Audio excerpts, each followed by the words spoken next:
mettre en place, disons, l'effet de la taxe Zuckman sur un pays comme la France, bon, le gouvernement Le Cornu pourrait le faire. On pourrait très bien imaginer une refonte de la fiscalité des très très hauts revenus en France et anticiper déjà sur la mise en place au niveau international de la taxe Zuckman. Ce serait une manière pour la France de montrer l'exemple et d'amorcer une première coalition of the willing, si je puis dire, où dans un premier temps elle serait toute seule.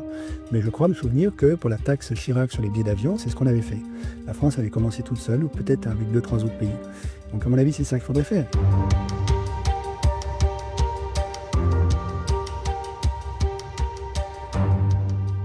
Bonjour à toutes et tous, je suis Juliette, responsable de la communauté Sator. Merci d'être avec nous pour ce webinaire. On reçoit aujourd'hui Gaël Giraud, qui est économiste, chercheur au CNRS, président de l'Institut Rousseau. On a la chance de le recevoir aujourd'hui pour un webinaire en rebond à l'actualité sur la taxe Zuckman et les autres pistes de réforme de la fiscalité. Et ce webinaire s'inscrit dans la continuité de son grand cours, dont vous pourrez voir tout de suite le teaser.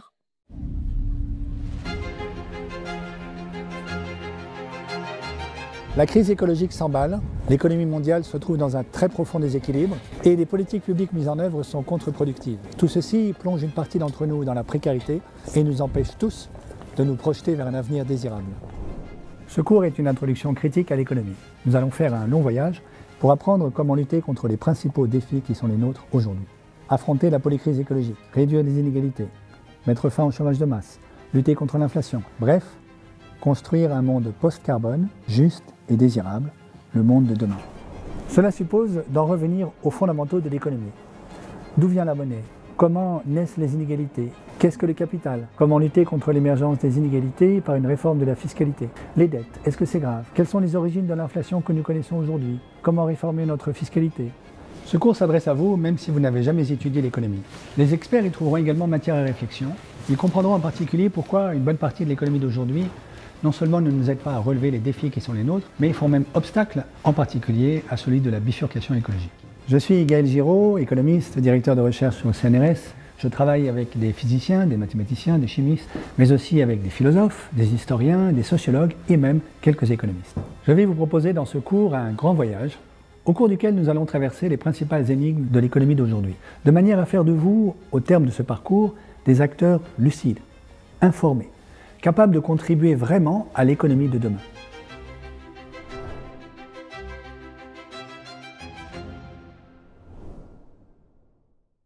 Alors, juste rapidement, puisque je suis sûr que vous allez me poser la question, donc je vous réponds tout de suite.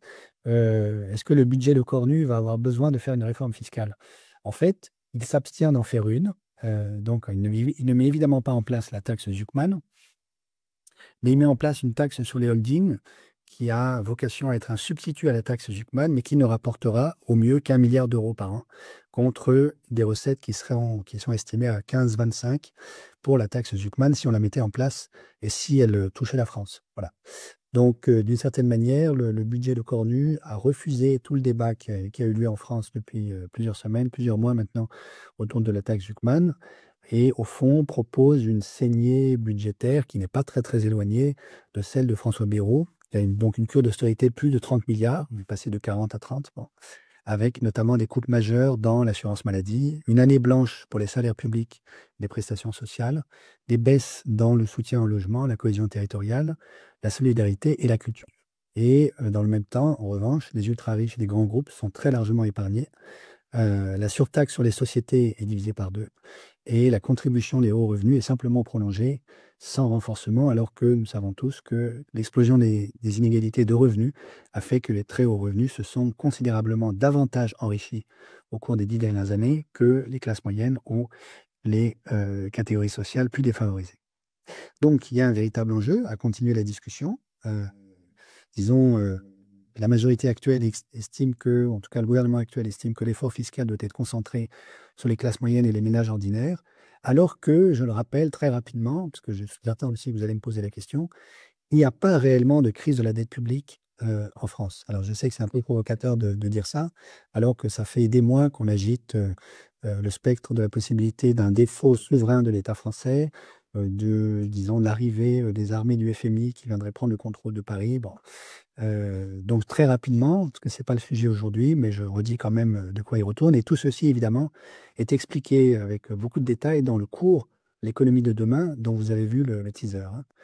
Hein. Donc le ratio habituel avec lequel on regarde la question de la dette publique, c'est le ratio dette publique divisé par PIB. Et donc pour la France, comme vous le savez, on est à plus de 114%. Donc ça fait des années maintenant que certains disent, oh là là, on a dépassé les 100%, mais comment est-ce qu'on va faire pour rembourser tout ça? Alors en réalité, si on est sérieux, on constate premièrement que personne ne rembourse la dette publique avec un PIB. Hein. La dette publique d'un pays comme la France, elle s'étale sur 10, 20, 30 ans. Un PIB, c'est le flux de richesse créé par les Français en un an. Donc en fait, ce ratio lui-même compare un stock avec un flux, donc on compare des carottes avec des patates, si je puis dire, et il n'a aucun sens. Personne ne rembourse sa dette publique avec son PIB. Éventuellement, si on croit qu'il faut rembourser la dette publique avec son PIB, il faudrait regarder le ratio dette publique divisé par 20 PIB peut-être. Oui. Bon, et dans ce cas-là, les chiffres seraient beaucoup moins inquiétants. Mais la vérité, c'est une espèce de secret de polichinelle, c'est que la plupart des États ne remboursent jamais leur dette publique. En fait, ce que fait tout le monde, c'est ce qu'on appelle en anglais to roll the debt. Donc, on roule la dette. Donc, au moment où un État doit rembourser, disons, 100, qu'il a emprunté il y a une vingtaine d'années, eh bien, il réemprunte 100 pour rembourser les 100. Et donc, en fait, le montant nominal de la dette qu'il a contractée ne bouge pas. La seule chose qui change, c'est éventuellement le taux d'intérêt auquel il est endetté. Il est possible que l'État ait contracté cette dette de 100, peu importe l'unité, ça peut être 100 millions par exemple, hein, il y a une vingtaine d'années, à, disons, 3%, et qu'aujourd'hui, ils doivent réemprunter à 5%. Donc, ce qui a véritablement changé, c'est le flux des intérêts que l'État en question doit rembourser, et non pas le nominal de la dette. Alors, donc le véritable ratio qu'il faut regarder pour juger de la sévérité d'une crise d'une dette publique dans un pays comme la France aujourd'hui, et plus largement en Europe, ça n'est pas le ratio dette publique sur PIB, c'est le ratio flux des intérêts qu'un État doit payer chaque année, divisé par les recettes fiscales de l'État. Et c'est là que, de nouveau, la question des recettes fiscales entre en jeu, évidemment. Et en France, on est aujourd'hui à quelque chose qui tourne autour de 4%. Il y a un tout petit débat méthodologique sur la manière dont on calcule les recettes fiscales, les recettes publiques plus généralement, mais en gros, ça tourne autour de 4%. Or, les marchés financiers estiment que tant que vous êtes en dessous de la barre des 15%, vous êtes bien. Il n'y a pas de sujet majeur. La France est à 4, l'Italie est à 8, la Belgique est à 3, la Suisse est à 1%. Donc, en vérité, si on est un tout petit peu sérieux, il n'y a pas de problème majeur aujourd'hui de la dette publique dans l'Union européenne. Il y a un pays industrialisé, grand pays, qui a un vrai problème de dette publique, puisque son ratio, donc intérêt versé sur recettes publiques, est proche de 20% aujourd'hui, en tout cas très largement dépassé la barre des 15%, ce sont les États-Unis. Évidemment, la question est très spécifique pour les US, puisqu'ils ont le privilège exorbitant du dollar, qui leur permet de continuer de s'endetter. Mais s'il y a un pays qui a un problème de dette publique, ça n'est pas l'Europe, ce sont les États-Unis. Voilà. Mais voilà, toujours est-il que, en réalité, il n'y a pas réellement de crise de la dette publique, donc il n'y a pas de motif majeur aujourd'hui, à mon sens, de mettre en place disons, un budget austéritaire aussi violent. Et de toutes les façons, si on tient absolument à faire de l'austérité, en fait, la vérité, si on tient absolument à régler l'éventuel problème de dette publique qu'on pense pouvoir identifier, la solution, c'est évidemment d'augmenter le dénominateur du bon ratio, hein, flux des intérêts versés sur les recettes fiscales, et donc d'augmenter les recettes fiscales. Et donc d'entrer dans un débat sur le type de fiscalité que nous voulons mettre en œuvre. Voilà. Alors, la taxe Zuckman, principe est mise en œuvre. Bon, donc l'idée de la taxe Zuckman, c'est un plancher mondial d'imposition sur les ultra-riches, donc sur les patrimoines nets de 100 millions d'euros. Hein, et le chiffre qui est avancé, par exemple, c'est 2%. On peut très bien imaginer qu'il y ait une coordination internationale qui se mette d'accord sur 1%, peu importe. L'idée, c'est on taxe tous les patrimoines nets, donc nets de la dette, je vais y revenir, qui sont supérieurs à 100 millions. Et alors, on ne taxe pas la totalité du patrimoine, on taxe ce qui dépasse les 100 millions. Alors, je vous ai mis un petit graphique, voilà, c'est ici. Donc, ce qui est à gauche de la barre verticale, c'est la valeur nette, la valeur brute de la richesse, disons, d'un particulier, d'un ménage. Bon, vous lui déduisez ses dettes, donc il vous reste la partie claire, et vous commencez à taxer au-delà des 100 millions. Voilà. Donc c'est ça que propose la taxe Zuckman. Et donc, les 2%, c'est même pas les 2% sur la totalité du patrimoine détenu par un ménage, c'est les 2% sur la part du patrimoine net après déduction des dettes d'un ménage qui est supérieur à 100 millions. Voilà. Alors, il y a une logique là-dedans de ce qu'on appelle une logique de top-up, qui est, puisque le patrimoine, l'impôt se veut international, il faut que s'il y a un pays qui ne collabore pas, admettons par exemple, vous savez qu'on a un certain nombre de paradis fiscaux dans la zone euro, le Luxembourg, l'Irlande, bon, si vous avez des pays qui ne sont pas coopératifs, il faut qu'on puisse quand même prélever l'impôt, sinon en fait, ça ne sert pas à grand-chose. Tout le monde va aller placer son patrimoine dans les pays qui ne sont pas coopératifs. Donc il faut que si le taux effectif est inférieur au plancher, admettons 2%, alors la juridiction de la résidence du ménage ou de la source, de l'endroit où il reçoit ses revenus, puisse prélever la différence. De manière qu'il n'y ait pas d'incitation à faire de l'optimisation fiscale entre les différents pays concernés. Donc, comme je disais, c'est la valeur nette. Et puis, il y a un principe de look-through, comme on dit en anglais, c'est-à-dire qu'on va les regarder à travers, donc là aussi, je vous ai fait un petit schéma ici, à travers les artifices, les astuces avec lesquels les très hauts patrimoines dissimulent, au fond. Alors, on pourrait dire que c'est légal, donc c'est de l'optimisation fiscale, c'est pas de la fraude, mais dissimulent quand même au regard du fisc leurs revenus. Donc, par exemple, vous avez, admettons, un monsieur qui s'appelle Bernard en France, qui est le propriétaire d'une holding au Luxembourg. Donc, la holding elle-même ne dégage rien, mais la holding a des parts dans une filiale qui est située aux îles Caïmans. Et évidemment, la fiscalité aux îles Caïmans est particulièrement favorable, mais les dividendes de la filiale aux îles Caïmans sont reversés à la holding qui va les reverser à Bernard. Sauf que dans l'état actuel de la fiscalité, s'il n'y a pas de look-through, donc de regard à travers, c'est ça que ça veut dire en anglais, eh bien, le fisc va simplement regarder ce qui se passe dans la filiale aux îles Caïmans, et comme la fiscalité est très favorable, bon, il y aura très peu d'imposition sur les dividendes versés par la filiale aux îles Caïmans. Et puis, la chose est encore plus compliquée. Si la filiale en question est détentrice d'un portefeuille d'actions d'Apple, par exemple, qui lui verse des dividendes qu'elle va reverser à la holding, qu'elle va reverser à Bernard. Voilà. Donc, dans l'idée de la taxe Zuckman, il y a l'idée aussi du look-through. Alors ça, c'est pas nouveau. C'est pas une invention de Gabriel Zuckman. On a la même idée dans ce dont je vais parler dans un instant, à savoir le BEPS qui a déjà mis en place l'OCDE, le fameux précédent dont je vous ai parlé il y a 10 minutes maintenant. Alors, quel est l'objectif de cette taxe? Bon, c'est évidemment un objectif d'équité, c'est que tout le monde contribue au bien commun, des recettes stables pour tout le monde, une réduction de l'arbitrage fiscal entre les pays, et c'est une mesure qui aujourd'hui, grâce au précédent dont j'ai parlé et que je vais décrire plus en détail dans un instant, qu'on appelle le pilier 2 de l'OCDE, disons, c'est une mesure extrêmement complémentaire.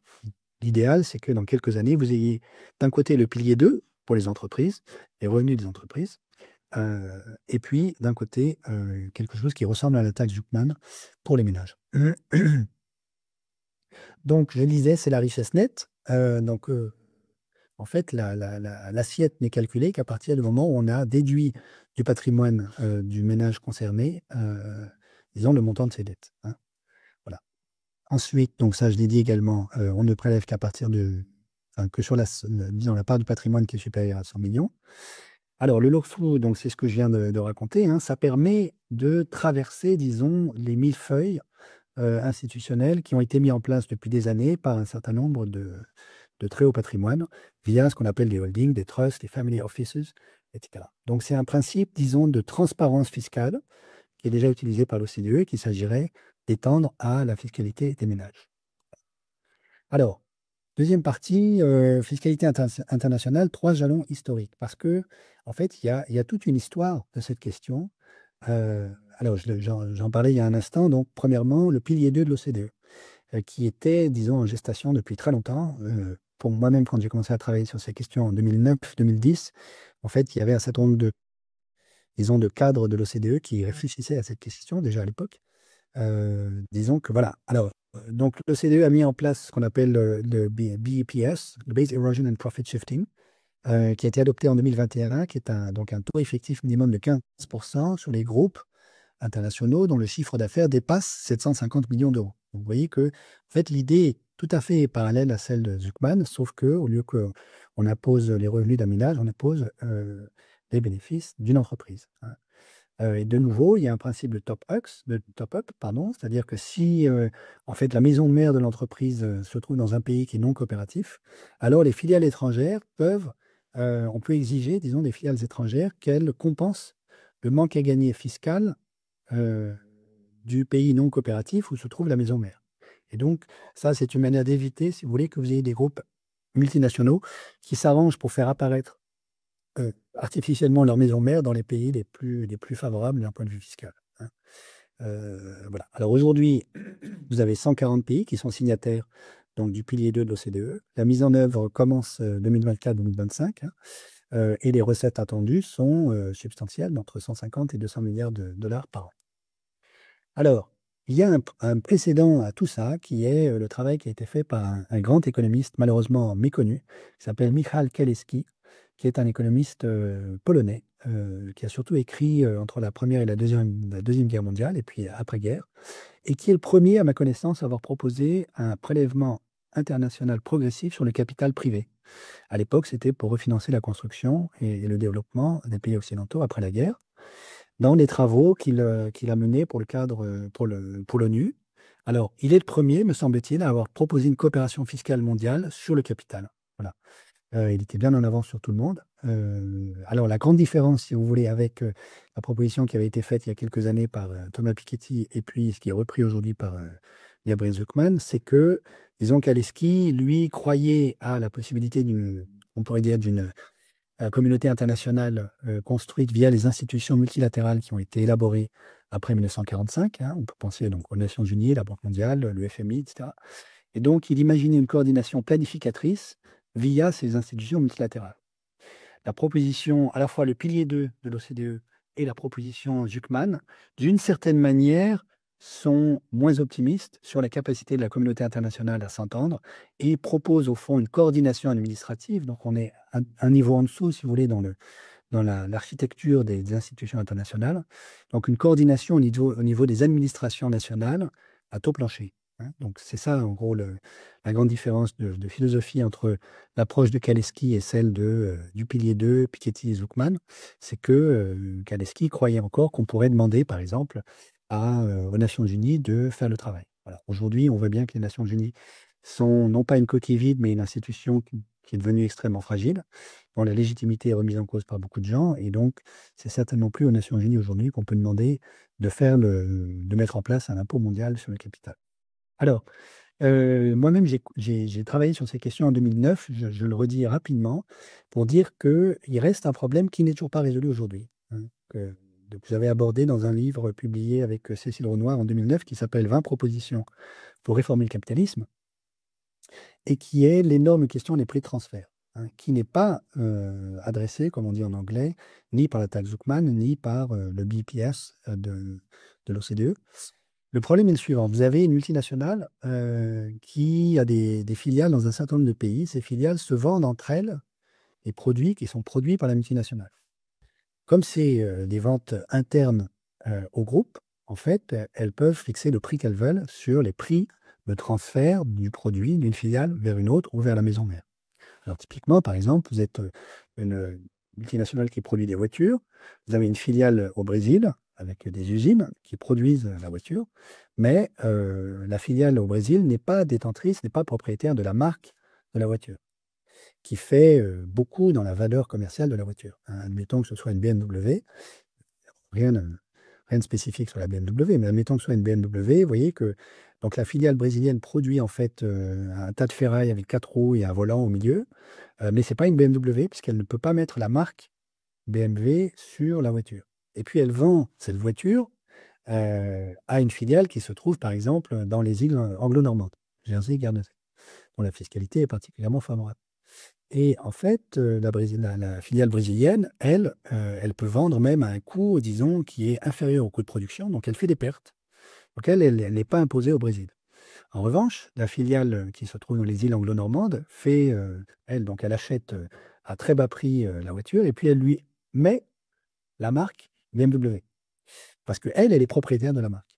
Et donc, vous voyez qu'elle impose, en fait, elle fait un changement symbolique, en vérité, hein, sur le produit, mais qui fait passer la valeur du tas de ferraille avec 4 roues et un volant à n'importe quoi, je sais pas, 10 000 euros, admettons, à 70 000 euros. Bon. Et donc, évidemment, elle fait un bénéfice absolument colossal quand elle va revendre la voiture, qui maintenant est devenue une BMW, auprès d'un concessionnaire en Europe. Mais simplement, comme elle n'est pas taxée, ou elle est très peu taxée sur ses profits, ça permet en fait de faire de l'optimisation fiscale via ce qu'on appelle les prix transferts. Alors donc, en 2009, dans le livre 20 propositions pour réformer le capitalisme, j'avais fait une proposition qui est de dire on peut lutter contre ceci en mettant en place ce qu'on appelle l'apportionment rule, c'est-à-dire que vous dites, au fond, l'imposition sur un groupe multinational ne se fondra pas seulement, en fait, ne prendra pas seulement comme assiette les bénéfices du groupe, mais également l'endroit où on produit véritablement les produits, c'est-à-dire l'endroit où il y a des salaires versés, donc l'endroit où il y a quand même du chiffre d'affaires, évidemment, et l'endroit où il y a des investissements en capital productif. Au fond, c'est la règle qui a été mise en place aux États-Unis, il y a bien longtemps déjà, pour éviter tout arbitrage fiscal entre les différents États de la fédération américaine. Voilà. Et donc, l'idée, c'est d'étendre au niveau international l'apportionment rule de manière à pouvoir limiter la capacité des entreprises multinationales à pratiquer ces astuces de prix de transfert artificiel. Donc, aujourd'hui, ça, c'est une question qui n'est toujours pas discutée, qui reste un point aveugle, à mon avis, du débat international sur la fiscalité, alors que la proposition est sur la table depuis maintenant 16 ans. Voilà. Alors, je reviens juste un instant sur la nécessité technique on revient maintenant à la taxe Zuckman, dans l'optique de la taxe Zuckman, la nécessité technique d'une coordination entre les différentes administrations fiscales des pays. Donc ça, c'est ce qu'on appelle le CRS, l'échange automatique de registres auprès des administrations fiscales des pays. Hein. Donc c'est déjà mis en place depuis plusieurs années. Donc la proposition, si vous voulez être concrètement de mise en place de la taxe Zuckman, c'est on commence par ce qu'on appelle une coalition of the willing, c'est-à-dire la coalition des pays qui sont volontaires pour commencer. Donc évidemment, il n'y aura pas tout le monde. Ne fût-ce que sur le BEPS de l'OCDE, actuellement, il y a 140 pays, donc sur 195 auprès des Nations Unies. Donc il en reste beaucoup qui ne l'ont pas adopté, en particulier les États-Unis. Et donc, vous commencez en fait petit, et puis ensuite, vous agrégez un certain nombre d'autres pays qui vont comprendre qu'en fait, c'est dans leur intérêt de s'adjoindre à la coalition de ceux qui ont déjà mis en place la proposition. Voilà, le CRS, Common Reporting Standard. Voilà. Ops. Alors, donc les États-Unis ne participent pas, comme je l'ai dit. Alors, quelques objections qui ont été faites à la taxe Zuckman. La plus connue, certainement, c'est la suivante, c'est la question, on pourrait dire, de la liquidité et de l'injustice possible vis-à-vis de personnes qui seraient propriétaires de patrimoine, mais qui ne recevraient pas de dividendes, par exemple. Donc, l'exemple typique, c'est une personne détient des actions de mon côté, par exemple, dans une start-up. Ces titres prennent de la valeur, parce que tout le monde croit que la start-up va gagner beaucoup dans quelques années, mais celle-ci ne distribue aucun dividende.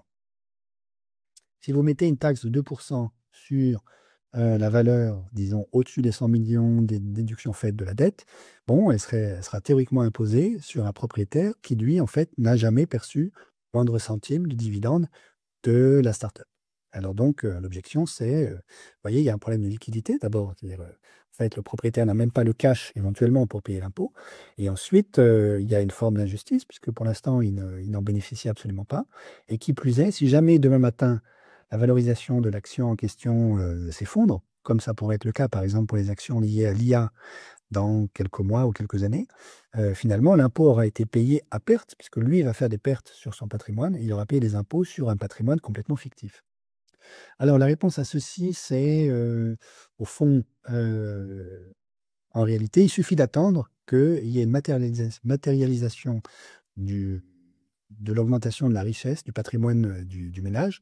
Donc, l'idée, c'est de dire, oui, oui, très bien, donc la valeur de votre patrimoine s'est beaucoup augmenté cette année, mais vous n'avez rien touché, ou vous avez touché très peu, très bien.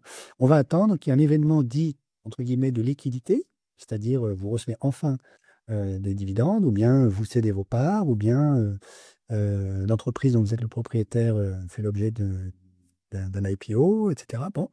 Et à ce moment-là, vous allez toucher quelque chose. Et à ce moment-là, en fait, on vous prélèvera avec les intérêts, c'est ça qui est intéressant, avec les intérêts, ce que vous auriez dû payer, compte tenu du fait que vous avez eu une valorisation, par exemple, massive cette année de votre patrimoine. Hein.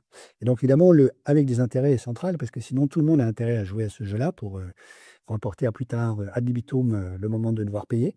Et donc là, c'est une manière de dire, bah, arrêtez de jouer à ça, parce que de toute façon, vous paierez tôt ou tard, et ensuite, vous allez payer beaucoup plus cher si c'est dans 10 ans que si c'est maintenant. Voilà. Donc c'est ça un petit peu la réponse à l'objection classique qui est faite disons, entre guillemets, l'injustice de la taxe Zuckman. Alors, quelques remarques au global. Euh, donc, bon, la taxe Zuckman, comme ça a été dit par plusieurs, hein, Stiglitz, Thomas Piketty, etc., c'est pas du tout une taxe radicale, voilà, parce qu'un plancher de 2% sur les fortunes dont le rendement tourne chaque année entre 6 et 10%, c'est pas énorme finalement. Hein. Donc ça vise simplement, non pas à dépouiller les riches, hein, mais à faire en sorte que ceux qui se sont considérablement enrichis, beaucoup plus que les classes moyennes et les catégories populaires sur les 20 dernières années, payent enfin leur juste part. La question de la liquidité, alors, mis à part l'enjeu qui est donc, ce que je disais, hein, vous êtes propriétaire d'une start-up qui, pour l'instant, ne verse rien, et donc on vous prélève un impôt alors que vous n'avez rien.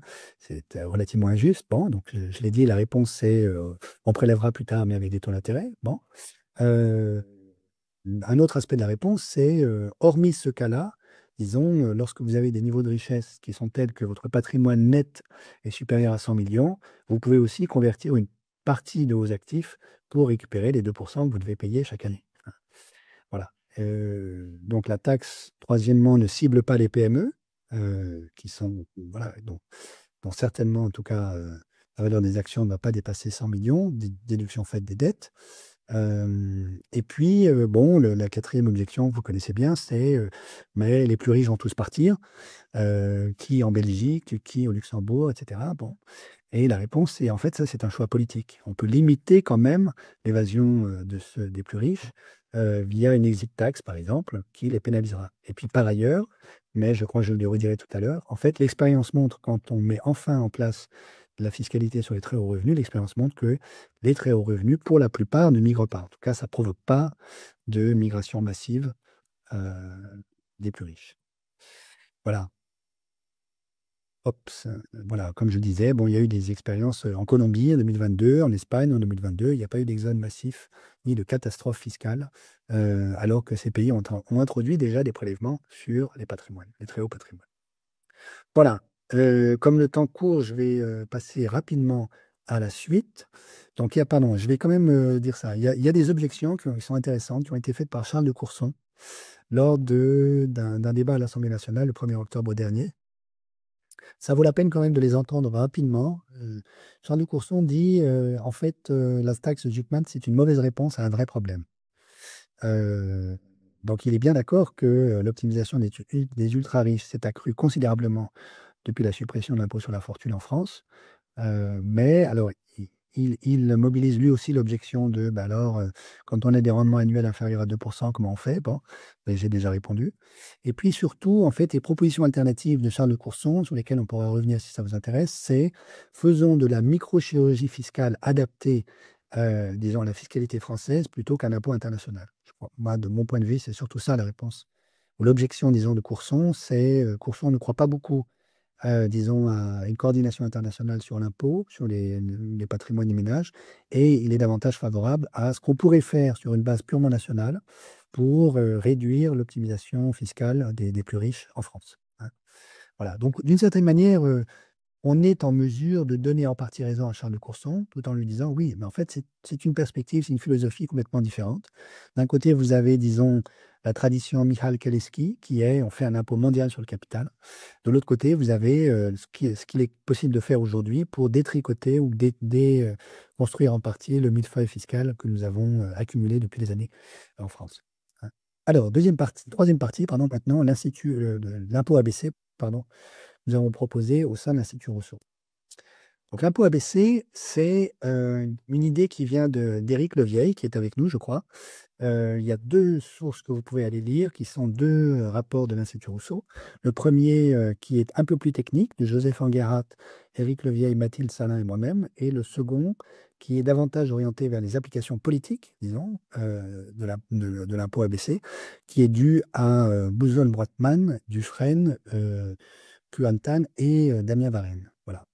Et puis, alors, de quoi s'agit-il? Il s'agit de reconstruire complètement la courbe d'imposition effective sur une base fiscale. Alors, la beauté de la chose, c'est que vous pouvez appliquer l'impôt ABC aux revenus, évidemment.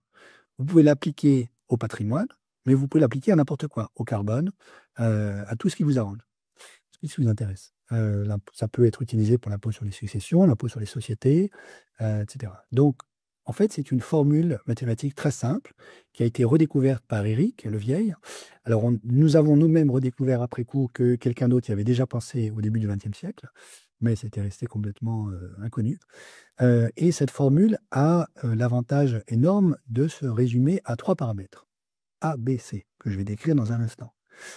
Et donc, la force de cette proposition, c'est de dire, aujourd'hui, il y a une complexité de l'impôt sur le revenu, par exemple, en France, qui est telle que, par exemple, si je vous dis, mais supposez qu'on supprime la 3e tranche et qu'on fasse coïncider directement la 2e avec la 4e, quel sera l'impact sur les recettes fiscales, sur la progressivité de l'impôt, sur votre propre impôt, etc. En fait, il faut 4 jours à Bercy pour pouvoir répondre à la question, et vous-même, vous serez en grande difficulté si vous vous posez cette question. Avec l'impôt ABC, on a mis en place un petit simulateur qui est en ligne. Vous pouvez jouer avec A, B et C, et vous savez en 2 secondes comment ça va affecter la courbe d'imposition de l'impôt sur le revenu. Donc les choses sont beaucoup, beaucoup plus simples. Donc ça permet une transparence fiscale que nous avons perdue depuis très longtemps, et ça permet surtout, à mon avis, de réintroduire le débat sur la fiscalité dans un débat démocratique. Puisque l'énorme difficulté aujourd'hui, c'est l'absence de transparence fiscale fait que, en réalité, même au Café du Commerce, c'est extrêmement compliqué de parler d'une réforme fiscale. Et donc, on ne peut pas en parler. Et donc, si on ne peut pas en parler, on ne peut pas penser cette réforme. Et donc, en fait, d'une certaine manière, là, il y a un déni démocratique qui a été obtenu involontairement, il n'y a pas de complot dans cette affaire, mais qui a été obtenu finalement, provoqué par la complexité croissante du millefeuille fiscal français. Donc ça, c'est le premier point fondamental, c'est l'extrême simplicité de la formule que je vais décrire dans quelques secondes, qui permet de nouveau, à mon avis, une vraie appropriation citoyenne du débat sur la fiscalité pour que ça redevienne un enjeu démocratique. Et de mon point de vue, l'enjeu n'est pas mince parce qu'en réalité, la légitimité de l'État, et donc elle vient essentiellement de la légitimité avec laquelle il prélève l'impôt. Et lorsque celle-ci est remise en cause, eh bien, c'est, disons, l'adhésion de l'ensemble des citoyens de la société civile à l'État qui est problématique. Et je crois qu'on en est là aujourd'hui, malheureusement. Donc, il y a un véritable enjeu politique global, à mon avis, à réintroduire de la transparence dans le débat fiscal pour qu'il y ait une réappropriation démocratique de cette question. Deuxième enjeu fondamental de l'impôt ABC, c'est le fait que ni le taux effectif ni le taux marginal ne doivent diminuer quand le revenu augmente. Alors, j'explique un tout petit peu. Le taux marginal, c'est ce dont on parle toujours, c'est ce dont avait parlé par exemple le Conseil constitutionnel français il y a quelques années, lorsqu'il avait dit attention, attention, lorsqu'on excède 50%, c'est confiscatoire et donc ça n'est pas constitutionnel. Lorsque le Conseil constitutionnel avait dit ça, 50%, c'était un taux marginal d'imposition de 50%. Parce que le taux effectif, alors le taux marginal, je le rappelle, c'est le taux qui s'applique à la dernière unité de revenu que vous avez gagnée, tandis que le taux effectif, c'est le taux moyen global que vous payez sur la totalité de votre revenu. Et donc, au fond, une question, disons, de justice fiscale, c'est l'impôt, par exemple, sur le revenu, devrait être tel que le taux effectif ne baisse jamais. C'est-à-dire, en fait, c'est absolument scandaleux, disons, que quelqu'un qui gagne, qui a des revenus de plusieurs millions par an, puisse avoir finalement un taux d'imposition effectif global, moyen, final, si vous voulez, qui soit inférieur à celui de sa secrétaire, pour prendre cet exemple très connu. Donc ça, c'est le taux effectif. Donc, premier critère, disons, de justice fiscale ou d'équité fiscale, le taux effectif doit être croissant avec le revenu. En tout cas, au moins, il ne doit jamais diminuer. Deuxième critère, qui ne s'identifie pas au premier, le taux marginal, lui aussi, doit être croissant. Pourquoi? Parce que sinon, ça veut dire que vous pouvez avoir deux personnes qui sont situées différemment, disons, dans l'échelle des revenus, qui chacune des deux, tout d'un coup, pour des raisons qui sans importance dans cette discussion, gagne 10 euros de plus. Alors, il y en a un, en fait, qui est beaucoup plus riche que l'autre, et il pourrait, par exemple, payer un impôt supplémentaire sur les 10 euros marginaux qu'il vient de gagner, qui serait inférieur à ce que paiera celui qui, par ailleurs, gagne beaucoup moins sur les 10 euros supplémentaires qu'il vient de gagner. Vous voyez? Donc ça, c'est l'idée de la croissance du taux marginal. Et donc, pour comprendre ça, il faut vraiment reprendre, disons, les fondamentaux de cette question, recomprendre qu'il y a une différence entre le taux effectif et le taux marginal, et que un vrai bon critère de justice sociale, ça devrait être que le taux effectif et le taux marginal devraient être croissants tous les deux. Et donc, si vous regardez, enfin, je veux dire, si vous adoptez ces deux critères de justice, ben, vous constaterez que la totalité des propositions de réforme fiscale qui ont été faites jusqu'à aujourd'hui ne vérifient pas ces deux critères, avec une exception, qui est l'impôt ABC. Hein. À ma connaissance, c'est le seul qui permet de garantir que, quel que soit le choix de A, de B et de C, que je vais enfin décrire, le taux effectif et le taux marginal seront tous les deux croissants le long de par exemple, de l'échelle des revenus. Alors, A, B et C, qu'est-ce que c'est? Petit a, c'est le taux effectif maximal. Hein, donc, c'est la borne maximale d'impôt relativement au revenu, si c'est un impôt sur le revenu, que le ménage concerné devra payer. Alors, par exemple, on pourrait imaginer un taux effectif maximal de 50%, un peu dans l'esprit, disons, du Conseil constitutionnel, à ceci près qu'il y avait un malentendu dans l'expression du Conseil constitutionnel sur le taux marginal versus taux effectif. Bon, je vais le décrire dans un instant. Aujourd'hui, le taux effectif maximal des ménages en France, en tout cas il y a quelques années, mais ça ne s'est pas amélioré depuis lors, c'est 21%. Donc on est très très loin des 50%. Voilà, ça c'est le petit a. Petit b, c'est le seuil d'imposition à partir duquel vous commencez à payer votre premier euro d'impôt. Alors, par exemple, on pourrait dire, bah, pour quelqu'un qui gagne moins de 1 400 euros par mois, il ne paye rien. Donc, si on prend petit b égale 1 400 euros, ça veut dire que ceux qui gagnent moins de petit b, donc de 1 400 euros, ne seront pas imposés. Et puis, ceux qui gagnent plus commenceront à être imposés à partir de 1 400 euros. Et puis, petit c, c'est, disons, un indice de la progressivité de l'impôt. Donc, le critère est très simple. Si plus petit c est faible, plus, disons, la courbe d'imposition va monter vite vers petit a, qui est le taux effectif maximal. Et donc, plus on va faire payer les classes moyennes. Plus petit c est faible, pardon, plus petit c est élevé, plus ce sont les très hauts revenus qui vont contribuer et pas les classes moyennes. Alors, je vais vous montrer ça ici. Donc là, vous avez des effets d'une variation de A, ça c'est très simple. Donc, la courbe horizontale, ça c'est l'axe des revenus, admettons. Et puis la courbe verticale, c'est le taux effectif d'imposition, en fonction du revenu mensuel, par exemple. Hein. Donc la courbe orange en bas, vous avez un A, qui est le taux effectif maximal, qui doit être autour de, alors combien j'ai mis? 30%. Voilà. La courbe rouge au milieu, c'est 50%. Et donc vous voyez que le plafond est monté à 50%. Et puis la courbe brune, là, c'est 70%. Donc petit a, si vous jouez avec petit a, ça veut dire que vous jouez avec le plafond d'imposition effectif sur le revenu. Petit b, d'une certaine manière, c'est de l'autre côté, c'est vous jouez avec le niveau à partir duquel on commence à payer le premier euro d'impôt. Donc là, on a mis petit a à 50% pour tout le monde. Et puis, on a mis un petit c, je vais l'écrire dans un instant, qui est le même pour tout le monde. Hein. Les deux autres paramètres sont constants. Et puis, vous avez la courbe bleu clair avec un petit b à 0. Bon, ça voudrait dire, dès que vous gagnez 1 euro de revenu, vous commencez déjà à payer les impôts. Ensuite, on a mis un petit b à 1000 et un petit b à 2000. Et vous voyez que simplement, ça décale la courbe d'imposition vers la droite. Plus le petit b est élevé, plus ceux qui, disons les catégories populaires, ont de la marge avant de commencer à payer leur premier euro d'impôt. Et puis petit c, c'est ce qui donne la courbure, ici, là, comme vous voyez, de la courbe d'imposition. Hein. Donc ici, on a mis un petit a à 50% pour tout le monde. On a mis un petit b à 1000 pour tout le monde. Donc les deux autres paramètres sont constants. En revanche, on a fait varier petit c. Alors, la courbe vert clair, on a mis un petit c minimal. C'est petit c égale à 0. Et donc ça veut dire que, en fait, on va faire payer beaucoup les classes moyennes. Vous voyez que la différence, par exemple, entre quelqu'un qui se situe ici et quelqu'un qui se situe tout en haut de l'échelle des revenus, elle est beaucoup plus faible que ici, là, par exemple, hein. Et donc ça veut dire que, disons, en termes de redistribution, c'est là que vous êtes le moins disant. En termes de justice fiscale, si vous voulez juste faire de la redistribution. En revanche, si vous prenez la courbe qui est ici, bon, avec un C déjà un peu plus élevé, alors là, en fait, les classes moyennes payent déjà beaucoup moins. Et puis, en fait, il faudrait prolonger la courbe pour voir. Et c'est surtout les hauts revenus qui vont payer. Et puis là, c'est encore davantage le cas.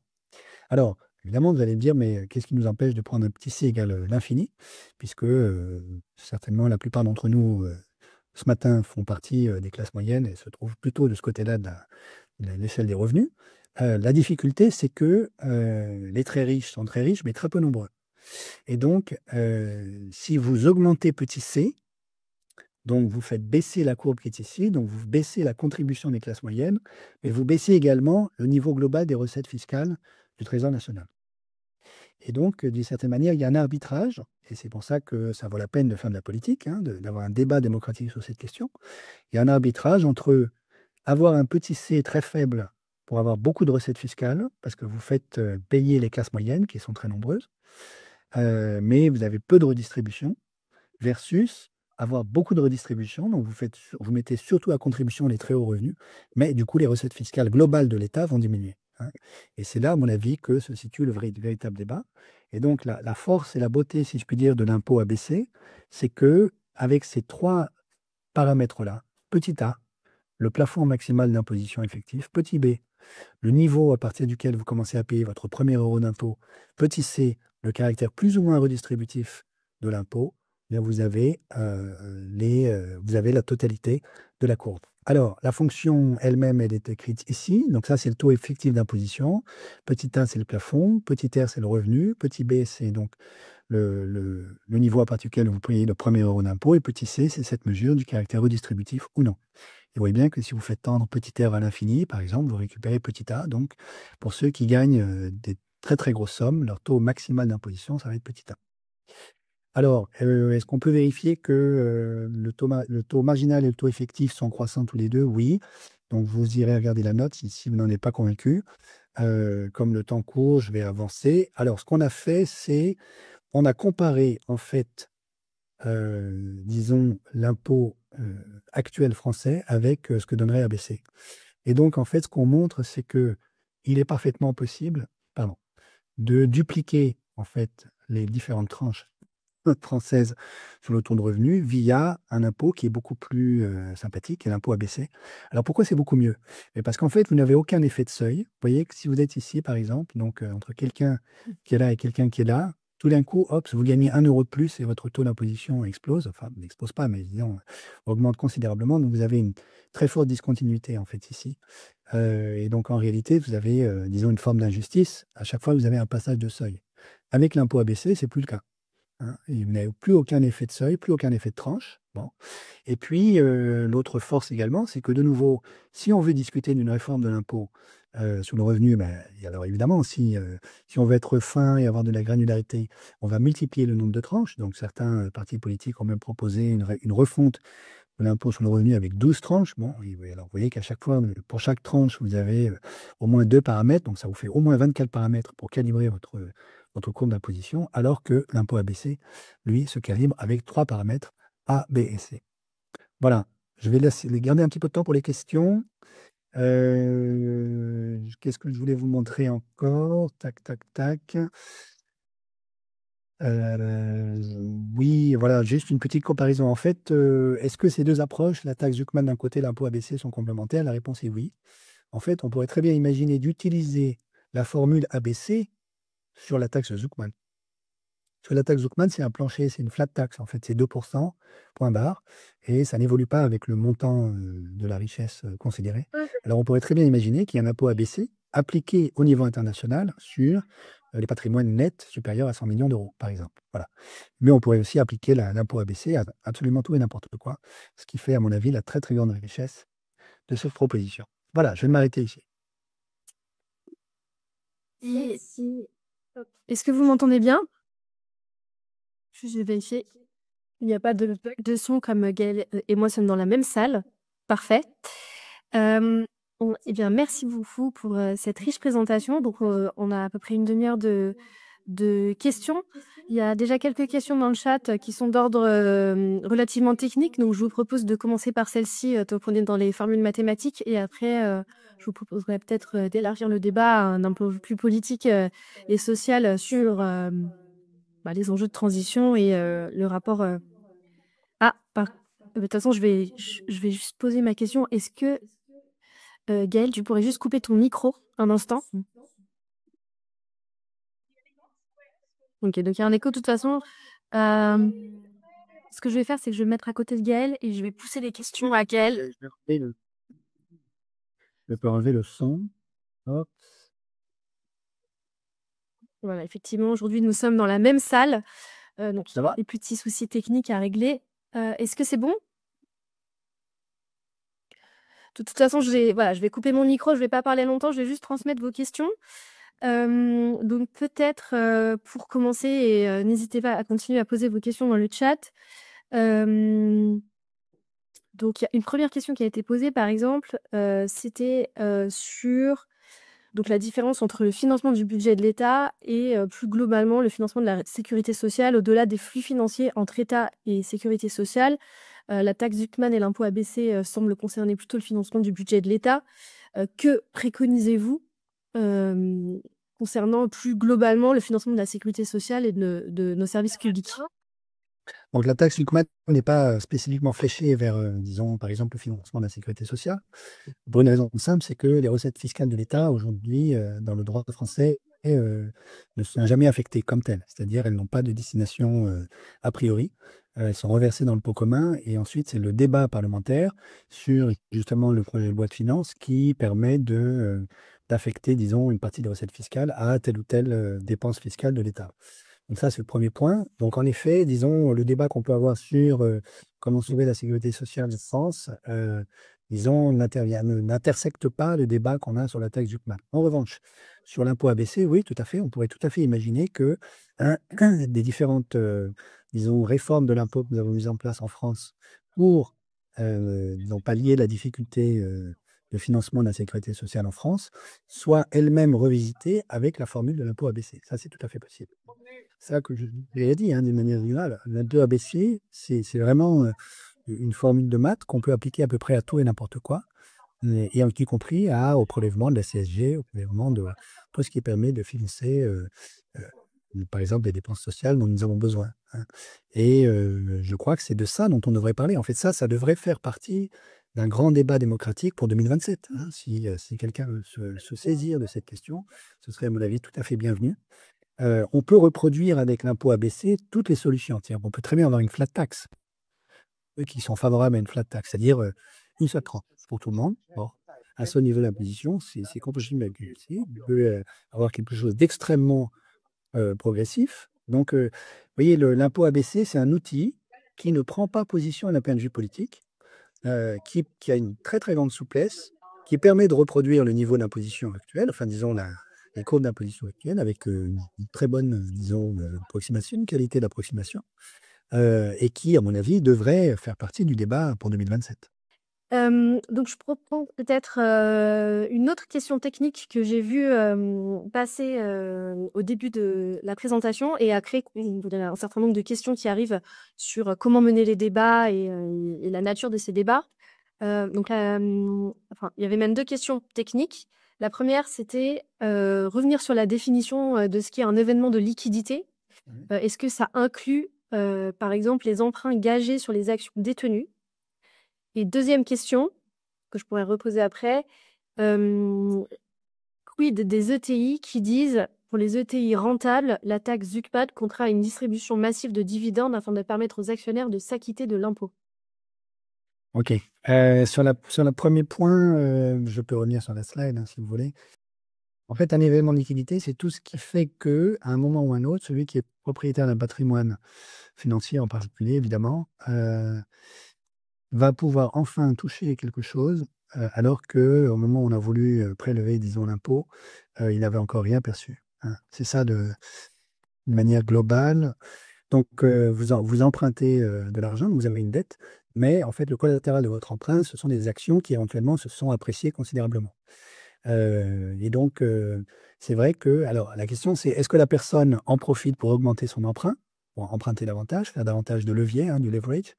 Donc, dans ce cas-là, en fait, admettons que la personne emprunte à la même vitesse que la vitesse à laquelle ces actions qui servent de collatéral se valorisent. Bon, ben, en fait, le résultat est nul, puisque on regarde le patrimoine net de son emprunt. Mais s'il ne revalorise pas son emprunt, enfin, je veux dire, s'il n'en profite pas pour augmenter son emprunt, bon, ben, son patrimoine net a quand même augmenté. Donc, de fait, à ce moment-là, il va payer davantage d'impôts. Alors ensuite, le deuxième point, alors c'est quand même un tout petit peu de la blague, cette question. Enfin, c'est pas de la blague, mais voilà, il y a un petit peu de mauvaise foi parce que, disons, oui, ça concerne quand même une petite fraction de la population de gens qui ont des patrimoines nets supérieurs à 100 millions d'euros, hein.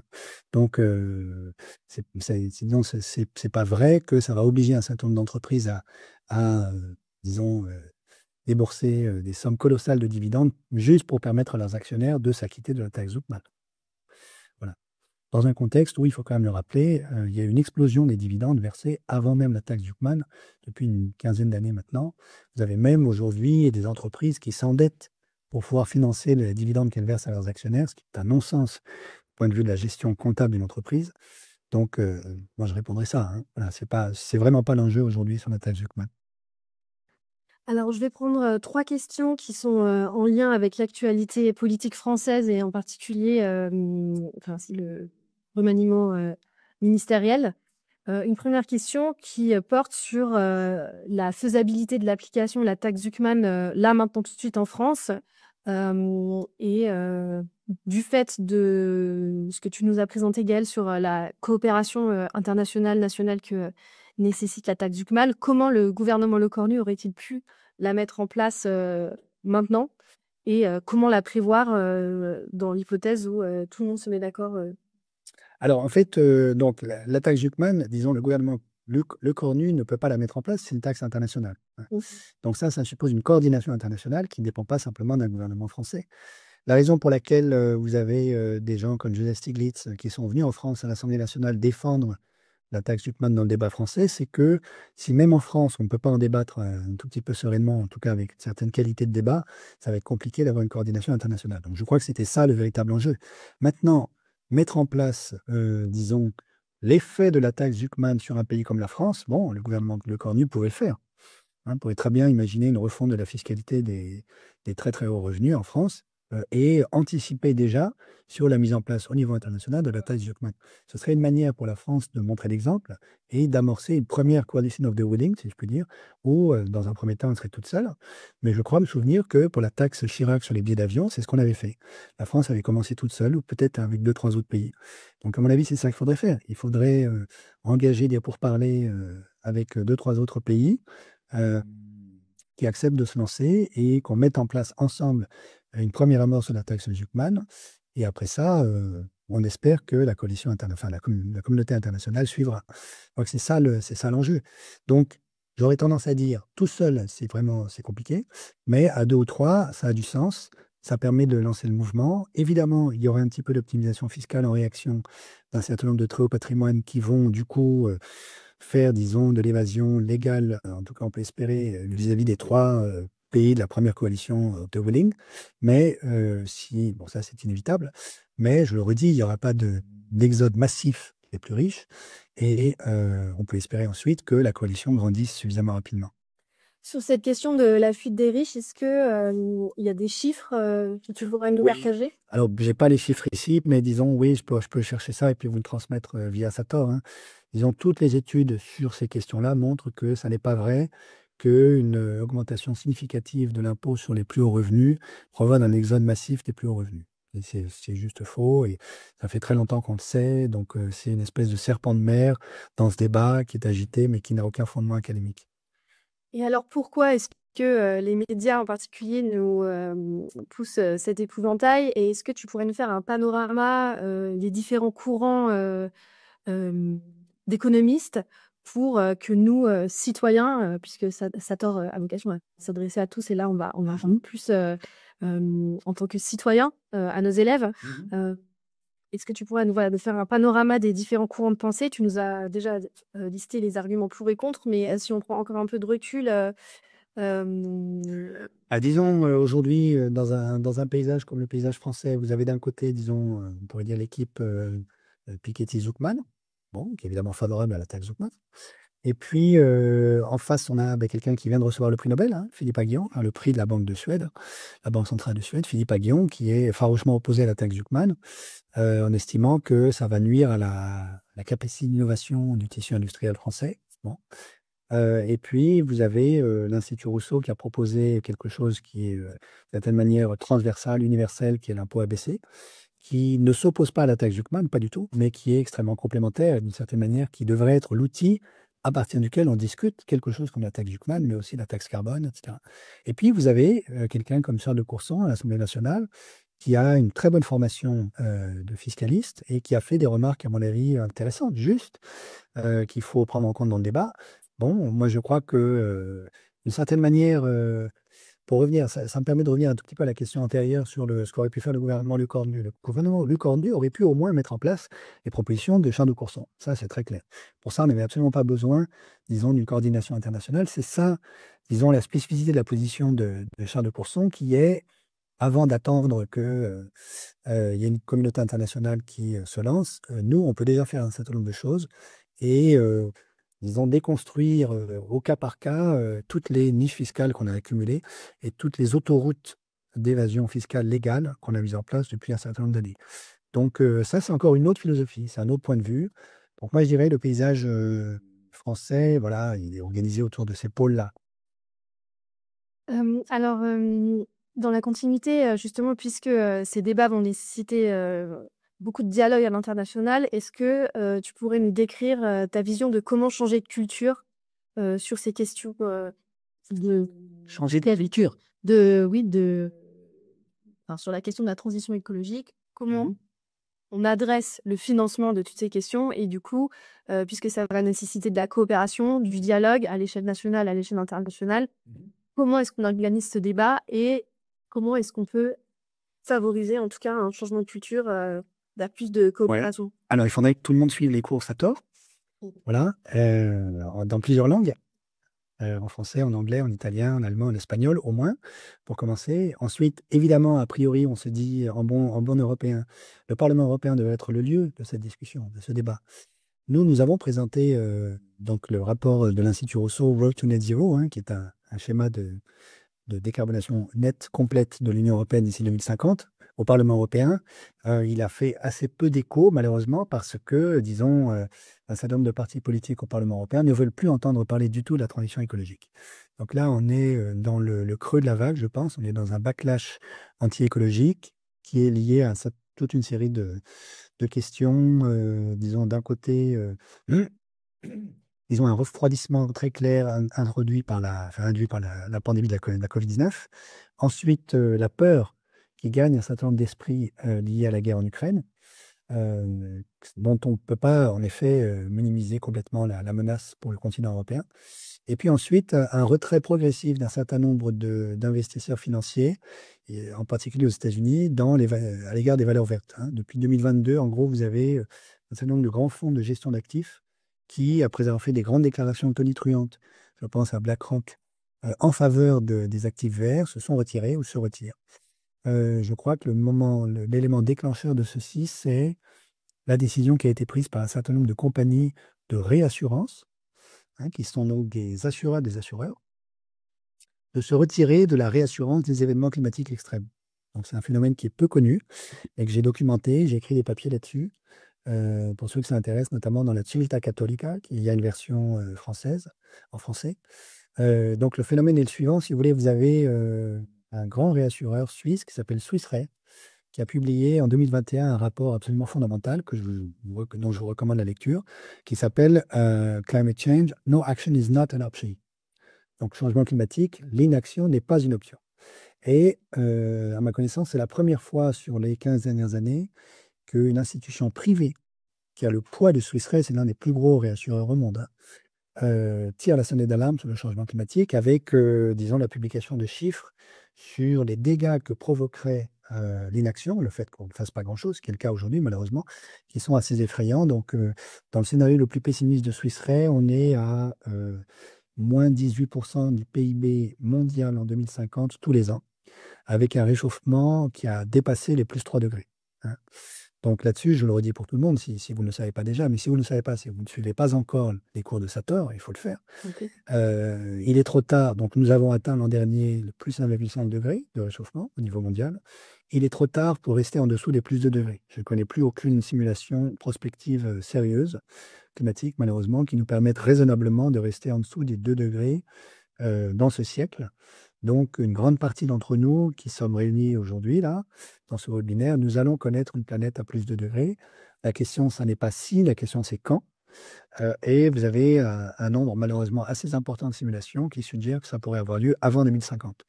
Donc, dans le scénario le plus pessimiste de Swiss Re, on a dépassé les 2 degrés avant 2050 et on est déjà à 3 degrés en 2050, avec donc une perte, comme je le disais, de 18% du PIB mondial en 2050 tous les ans. Et pour l'Europe, une perte de 10,5%. Donc l'Europe est moins touchée. La région la plus touchée, mais ça tout le monde le sait, c'est l'Asie du Sud-Est, hein, qui est à moins 35, moins 37% tous les ans. Donc c'est une catastrophe totale pour l'Asie du Sud-Est. Voilà. Mais donc, tout ceci pour finir de répondre à la question. 2021, Swiss Re publie ce rapport, qui est en fait un coup de tonnerre dans le monde, disons, de l'assurance.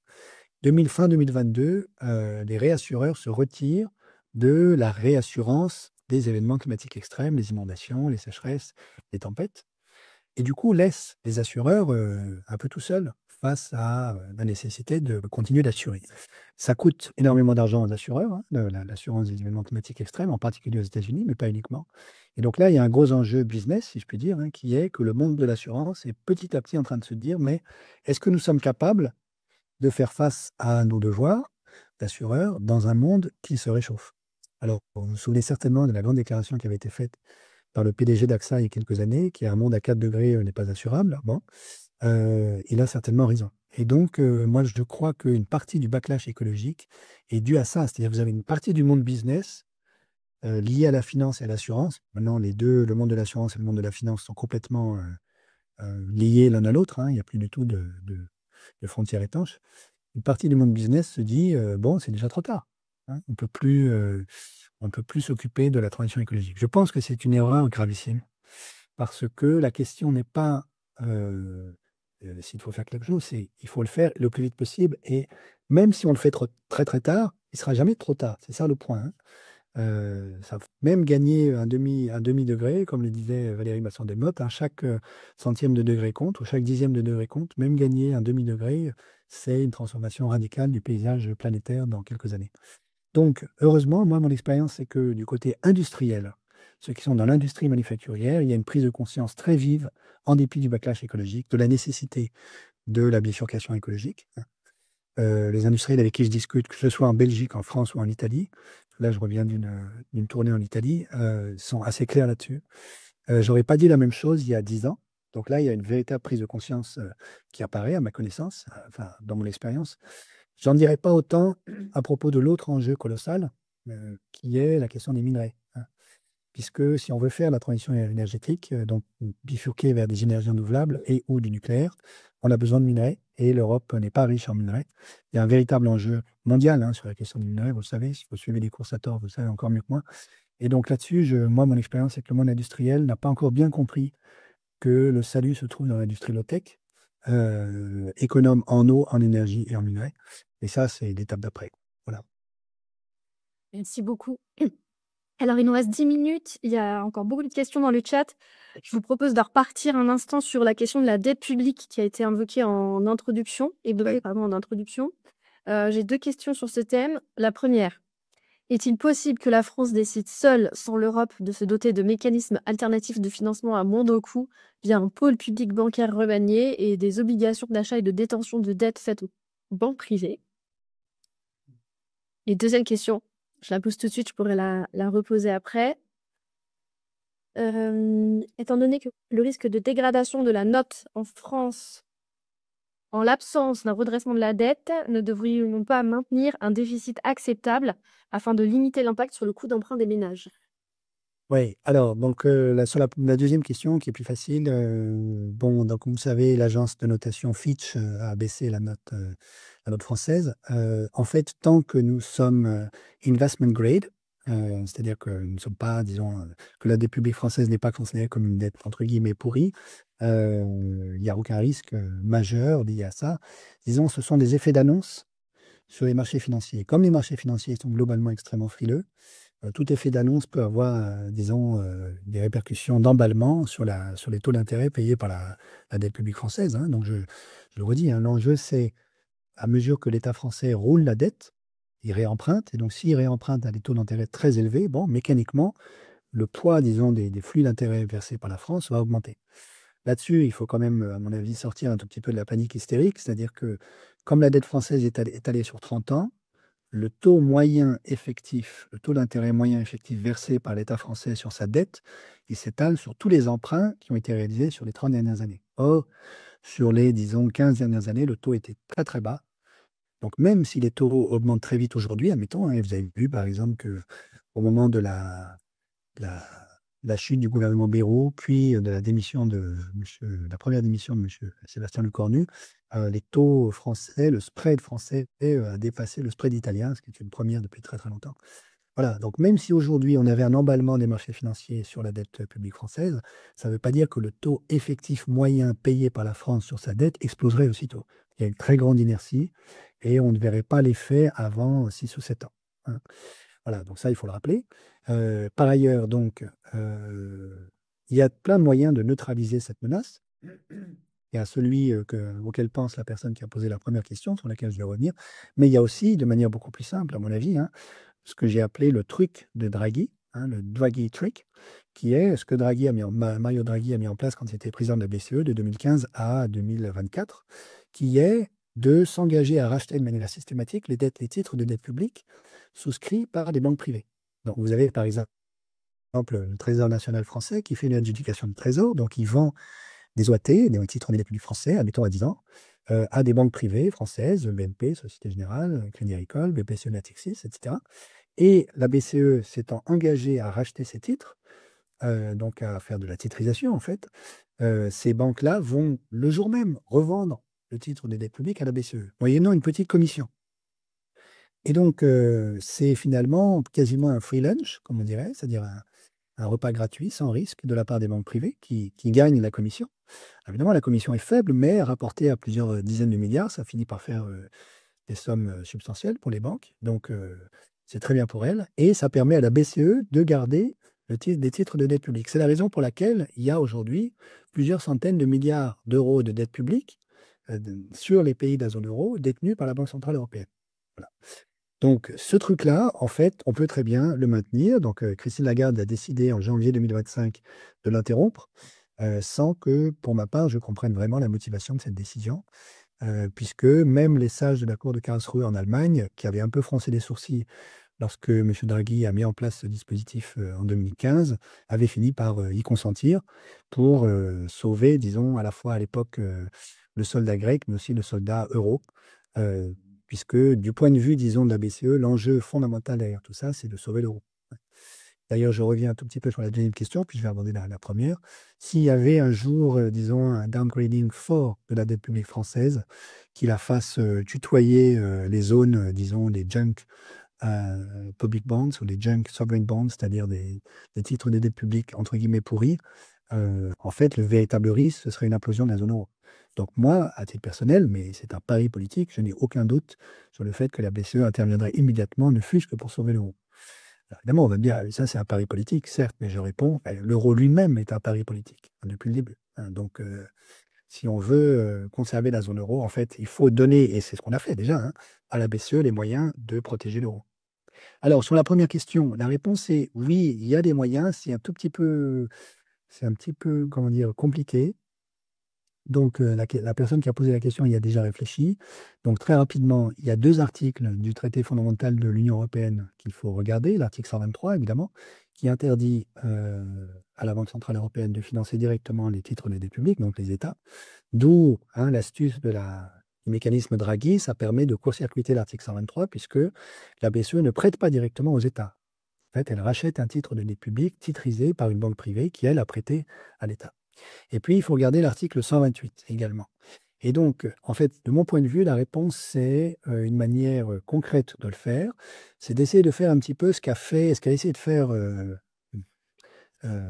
Varoufakis, le ministre des Finances grec, Yanis Varoufakis, en 2015. Vous savez que donc, au moment où le gouvernement Tsipras arrive au pouvoir à Athènes, en janvier ou en février 2015, ils reçoivent la visite d'émissaires de la Banque centrale européenne qui leur disent vous allez faire très exactement ce qu'exigent des créanciers, donc la Troïka, le FMI, la BCE, la Commission européenne, parce que sinon nous allons couper l'alimentation en euros des banques grecques. Tsipras n'y croit pas. Varoufakis croit à la menace et pédale très très vite pendant 6 mois pour essayer de monter une monnaie digitale créée ex nihilo par le Trésor national grec. Alors, c'est là que l'article 128 intervient. Il s'apprêtait certainement à entrer dans un conflit juridique dur avec la Banque centrale européenne s'il y était parvenu. Je crois qu'il n'y est pas parvenu. Il n'y est pas parvenu aussi pour des raisons purement techniques, logistiques. Il faut mettre en place la monnaie digitale, la monnaie numérique. Mais disons, en réalité, alors je ne suis pas un expert, disons, du droit européen, mais je crois comprendre que on pourrait le faire à condition que cette monnaie qui serait émise, par exemple, par le Trésor français, ne soit pas labellisée comme une monnaie. Et donc, par exemple, qu'on ne puisse pas payer ses impôts avec cette monnaie l'année où on a reçu cette monnaie. Alors, on pourrait imaginer, par exemple, que l'État français dise nous allons faire un chèque énergie pour tous les ménages qui ont des problèmes pour se chauffer et un chèque alimentaire pour tous les ménages qui ont des problèmes, qui vont, disons, à l'épicerie alimentaire en fin de mois parce qu'ils n'arrivent plus à se nourrir. On leur fait un chèque dans une monnaie qu'on va appeler, je ne sais pas moi, le franc glorieux, du temps. Mais on va dire, attention, vous n'avez pas le droit de payer vos impôts avec du franc glorieux. Et donc, en revanche, vous pourrez payer des impôts avec dans 2 ans. Donc, au fond, c'est une reconnaissance de dette sur l'État français et c'est une monnaie à pouvoir libératoire différé. Et alors, il y a peut-être des juristes qui sont plus compétents que moi. A priori, ça permet de circonvenir l'article 128. Alors, je n'ai aucun doute que si un jour un État comme la France ou un autre, l'Italie, peu importe, lançait ce type d'opération, il y aurait immédiatement une armada de juristes européens qui s'y opposeraient. Mais ça permettrait d'entrer dans un véritable débat juridique sur qu'est-ce qu'un État au sein de la zone euro a le droit de faire, qu'est-ce qu'il n'a pas le droit de faire. Et a priori, en tout cas, la partie juridique ne serait pas gagnée immédiatement par la Banque centrale européenne. Donc ça, je crois que c'est un moyen de court-circuiter l'interdit de l'article 123. Merci beaucoup. Il est 13h29. Je vous propose de conclure ici, bien qu'il y ait encore beaucoup de questions dans le chat, mais Gaël, on sera ravis de te recevoir de nouveau pour poursuivre ces échanges. Je rappelle pour ceux qui sont à Paris que Gaël sera là le 5 novembre à la Climate House à 18h30. Donc on pourra vraiment continuer de creuser ces débats et j'ai bien noté les questions qui n'ont pas été posées. Désolée pour les intéressés. Je vous propose également de poursuivre la réflexion en regardant le grand cours Sator de Gaël. Je vous rappelle que Sator est accessible par abonnement pour le grand public à 11,90 € par mois. Et si vous faites partie d'une entreprise qui souhaite former ses collaborateurs à ces questions transversales, nous avons également des solutions entreprises